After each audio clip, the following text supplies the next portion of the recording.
Hi everyone, I have a really interesting table that I would like to share with you, and I actually can't take credit for this table. This table was actually given to me by Mike Hanley in the comments section, and I just want to say that I've gotten a lot of really interesting tables from a lot of you have given me tables, and I haven't made any videos on any of them yet, but I do appreciate all the tables that you all put in the comments sometimes.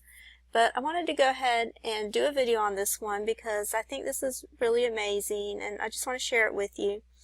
And as you can see, it reads at the top, 3 days, darkness, June 19. And as you can see, it comes up in the table. You see the word 9 comes up here in the light blue, the letters N, I, and E. And what I thought was really amazing is that right here where you have the word 9, you have the word Nineveh, but out of the word Nineveh, you also have the word 9 right there. When you just take part of the word, it makes the word 9, and it crosses through the word 9 that's coming up in ELS form. So that just seems like a double confirmation right there. And in the pink, you have the word days. In the green, you have the word teen. So teen crosses with 9. And you see it in the light green with the letters T, E, E, N.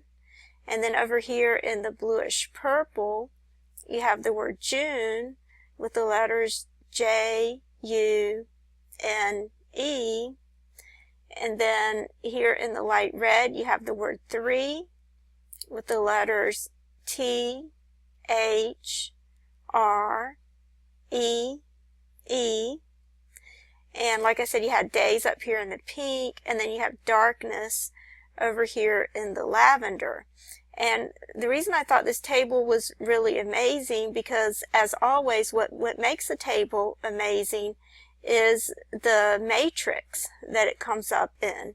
It's not just the terms that you put in, but if the terms match the matrix and the matrix seems to tell a story based on the terms, that's when I think it's really amazing, and that was the case here.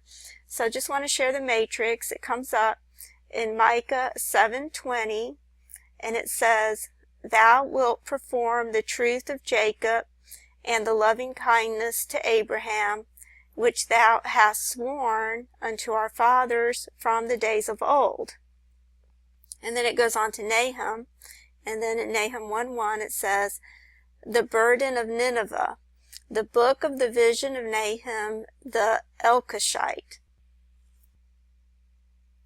Jehovah is a jealous God and avengeth. Jehovah avengeth and is full of wrath.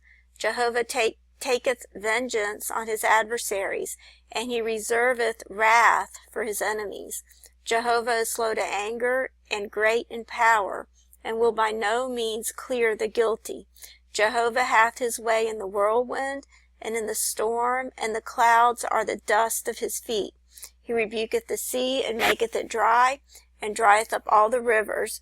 Bashan languisheth, and Carmel and the flower of Lebanon languisheth. The mountains quake at him, and the hills melt, and the earth is upheaved at his presence. Yea, the world and all that dwell therein. Who can stand before his indignation? And who can abide in the fierceness of his anger? His wrath is poured out like fire, and the rocks are broken asunder by him. Jehovah is good, a stronghold in the day of trouble. He knoweth them that take refuge in him. But with an overrunning flood, he will make a full end of her place, and will pursue his enemies into darkness. So as you can see, this matrix is clearly speaking of the coming of the Lord. It speaks of the Lord's wrath and his judgment.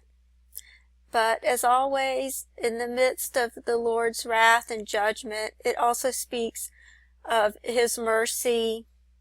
It says, Jehovah is good, a stronghold in the day of trouble, and knoweth them that take refuge in him. So he knows the ones who take refuge in him, who believe in him, and trust in him for their salvation. He knows them, and he will show them mercy and will be a refuge to them in the time of trouble. But at the same time, God is going to pour out his wrath on an evil world and those who reject him. And over here it says that he comes as a whirlwind, which seems to be a reference to the rapture, because Elijah was taken up in a whirlwind. And again, it's speaking of his wrath and his vengeance on his adversaries.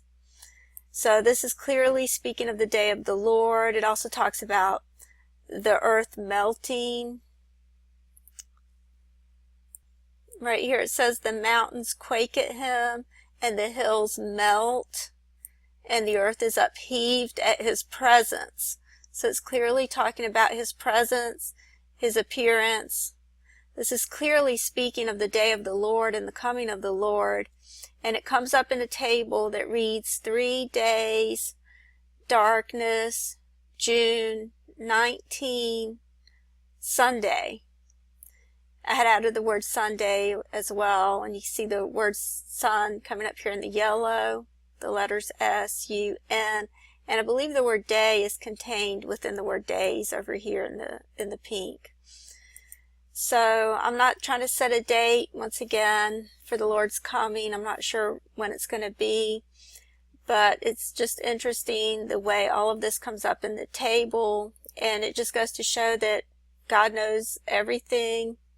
He knows the end from the beginning, and he's encoded everything, even every possible rapture date, whether this turns out to be the day of the rapture or not. He knows everything from the beginning. He knows the end from the beginning, and he's encoded everything in the Bible. And not only has he written it plainly in the Bible what's going to take place, but he's even encoded things in ELS form. So I just thought this was really amazing, and I just wanted to share it with you. And I just hope and pray that this will be the day of the rapture, but of course no one knows the day or the hour. We just need to be ready at all times for his return. And I just want to thank you all for watching this video, and God bless you all.